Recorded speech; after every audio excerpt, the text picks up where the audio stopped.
Demo Donna here with Sparkle and Sprinkle, and I am so excited for this technique of the week because I am sharing with you Ken Oliver Crafts these tasty little morsels called color bursts. Hello! I mean, are you kidding me? They are so much fun. I'm going to show you how I created these little guys, as well as give you some other fun and exciting tips and techniques on how to use these. All right, so I am going to be taking the blue and the green first, and this is a really basic way to use your color burst. And that is just by sprinkling out a little bit of color. And you probably can't see anything. I can barely see the color come out. When it comes out a little thicker, you can see it. So just don't worry about the heaviness. In fact, when it's really light, it looks really pretty.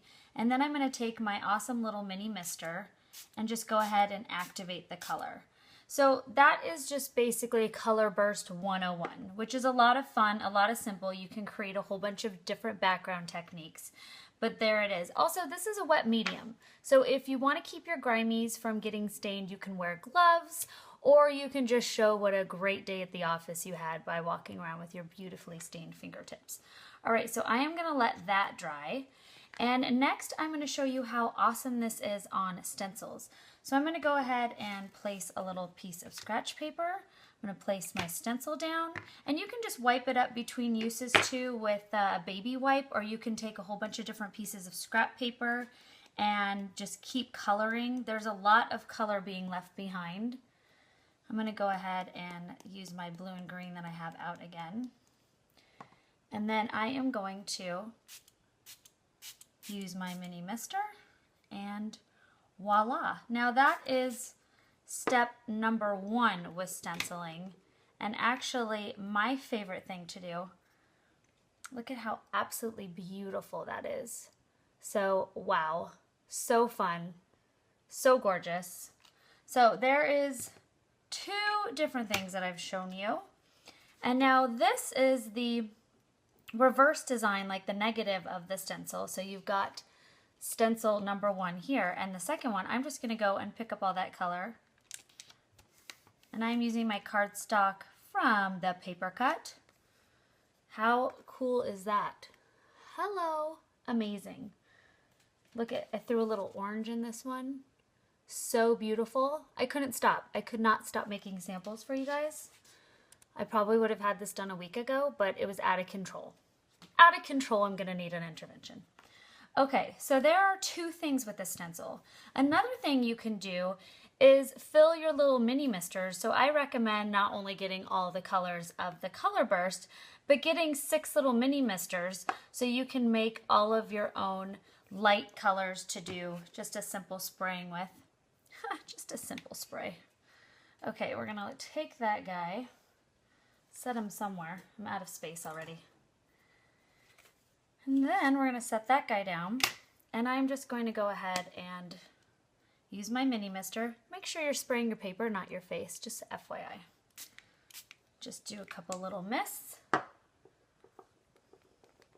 So that is another thing you can do with your stencil. I have one more really cool technique. I'm going to call it ghost stenciling. So that's really fun. Check that out. So that's just a subtler version from the actual intense color when you sprinkle it on. So you could see the difference between those 2 guys right here. So you could see when you put them in your misters, and I just opened it up, I filled the mister with water, and then I sprinkled like 3 or 4 squirts in it. You don't need very much. It's highly concentrated little powder. It's awesome. Okay, so I'm going to take my baby wipe, and I am just going to wipe that up. I could obviously keep going and making prints off of this, but I know you guys actually want me to just get to it and show you all the other awesome, cool things. So this is a really fun thing to do as well. So I am basically just going to take my mini mister again and my piece of paper, and I am going to squirt it. Helps with the lid off. Oh, I actually put lids back on. So proud of myself. Aren't you guys proud of me? Okay. Big steps in the right direction. I'm going to take my mini mister and that's with the blue and the green. And then I actually figured this technique out by accident. Now I am just going to set it on top of my stencil, and now I am going to just take my plain mini mister filled with water and let that dry. Now you're going to need to, if you set this down on anything, you're not going to get as cool of an imprint. So I like prop it up on my, here, we'll move these guys, on my little embossing powders. And then that way, that's going to air dry. Now this is a really cool technique, like I said, I found on accident, because I set some of these guys down on a drying rack that I had, and it made the imprint of the drying rack. So after seeing that, I said, ooh, so what if I set it on top of the stencil to dry, and look at how cool. You get a really cool, like a ghost effect. So this technique, therefore, has been named the ghost stenciling. So there is the butterfly. Look at the really cool stencil background. And then I even did one with the blue on blue paper of the leaf background. So neat. So, and there are 1, 2, 3 cool different techniques to do with your stencils. All right, so many things to teach you, so little time. This video could seriously be 12 days long. The next thing I am going to show you is really fun, really simple, and great when you are making a whole bunch of cards. So if you're making someone a thank you card set or a happy birthday set as a gift. So I am simply going to take my little Tupperware guy, and I put like a 1/4 inch of water in there. And then I am going to, we'll use orange this time, squeeze just a little bit. I think I'm going to do like 5 or 6 squeezes.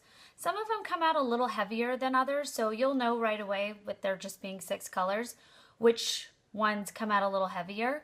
The purple for me and the blue come out a little faster than the others. So just know that there'll be like some, you know, adjusting of how many you do of each color, how many squirts. So now I'm going to just take my stack of paper, and this is from the Paper Craft, and I've got about 8 sheets in here, and I put one of my son's little rubber bands that are all over my house. You guys know what I'm talking about, those little bracelet ones. And I'm just going to put all those together and then just set that in the water. And what that is going to do is absorb the water, and that is how you're able to create these really awesome looks. I made this Happy Father's Day card. Really simple, really beautiful, and no two are alike, so that's the other great thing. And then the card from the beginning, I did a whole set of these as a gift for somebody, which is really fun, and you can do their favorite color. You can even mix colors, obviously. The possibilities are endless. So I hope you guys love them as much as I do. I have one more really awesome technique to show you, and that is using our great rubber stamps. By the way, you're going to let this sit for at least a good hour or so. I think I let it sit for an hour. And then what I did to get it on both sides, like these guys here, is I then flipped it over. So I obviously let it sit longer on one side than the other. So just flip it over, tap off the dripping water, and then stick it back in. You can even do 2 colors, like I said. So that's a lot of fun. Hey you, are you paying attention? Stay focused. I'm watching you. Stay focused. Alrighty, last but not least, this is a really fun technique. And I'm going to go ahead and clean up my background.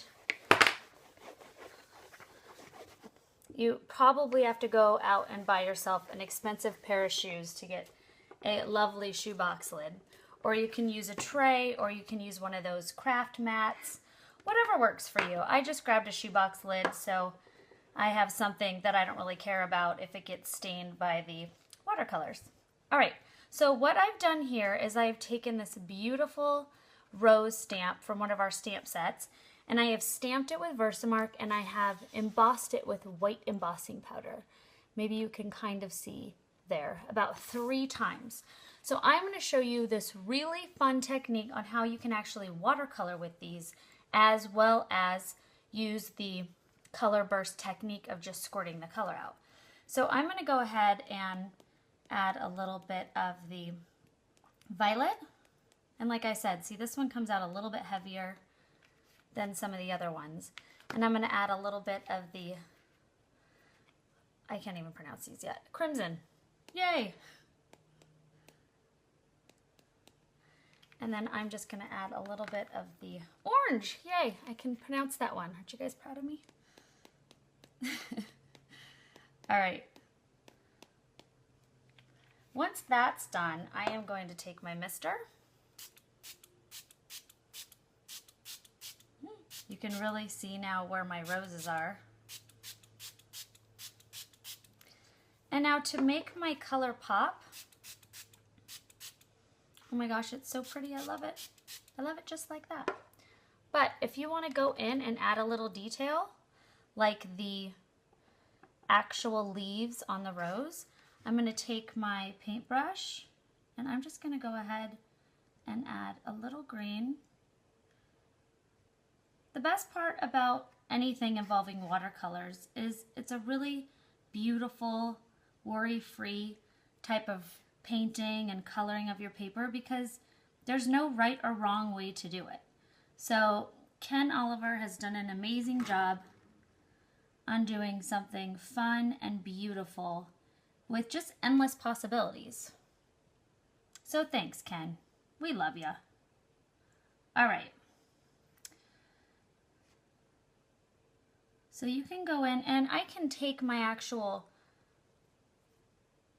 color burst again and throw a little green on.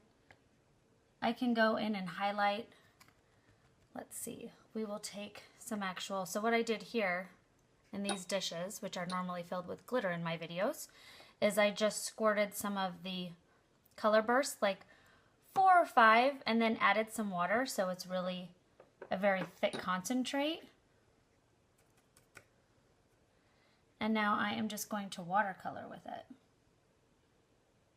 So you can go in and actually add your own pops of color. And what's great with it already being embossed is it creates little walls. So your color stays in that little section. And it will bleed because the color's wet. So it'll really blend, and it has like just a beautiful, natural look about it when it like bleeds by itself. I'm going to take my little mister again in those sections. And there you go. Really cool. Oh, I love it. I'm going to show you it on a card like I did in the beginning.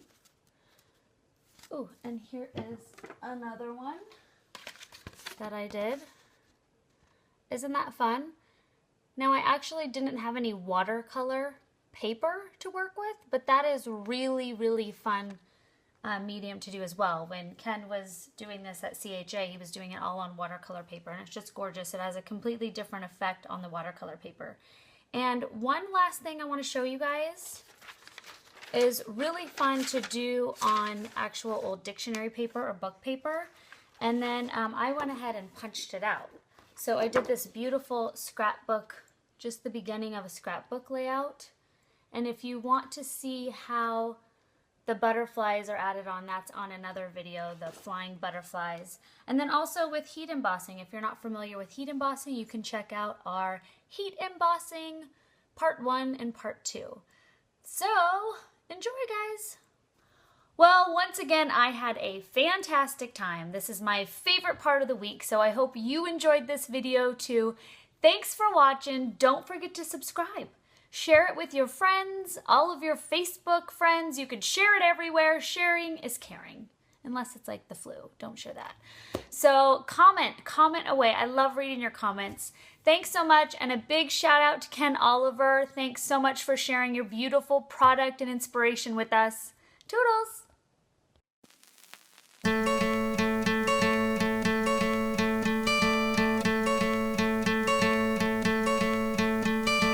Hope when you take that jump, you don't feel the fall.